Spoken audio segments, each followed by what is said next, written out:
Gujarat news પોરબંદરની વધુ એક ખબરની અસર સામે આવી છે, જેમાં પોરબંદર મહાનગરપાલિકા દ્વારા ચોપાટી ખાતે આધુનિક શૌચાલય બનાવવાની કામગીરી શરૂ કરવામાં આવી છે.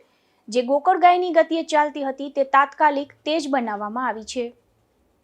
પોરબંદર શહેરમાં વિવિધ વિસ્તારોમાં મહાનગરપાલિકા દ્વારા વિકાસના કામો કરવામાં આવી રહ્યા છે અને પોરબંદર મહાનગરપાલિકા દ્વારા શહેરમાં અલગ અલગ આધુનિક શૌચાલય બનાવવાની કામગીરીનો પ્રારંભ કરવામાં આવ્યો છે. ત્યારે ચોપાટી ગાંધી સ્મૃતિ ભવન પાછળ પણ આધુનિક શૌચાલય બનાવવાની કામગીરીનો ઘણા દિવસો પહેલા પ્રારંભ કરવામાં આવ્યો હતો, પરંતુ હજુ આ કામ માત્ર ફાઉન્ડેશન સુધી જ પહોંચ્યું છે.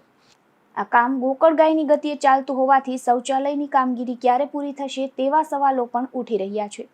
જે અંગેનો અહેવાલ ગુજરાત ન્યૂઝ પોરબંદરમાં પ્રસારિત થતાની સાથે જ તાત્કાલિક કામગીરી તેજ કરવામાં આવી છે.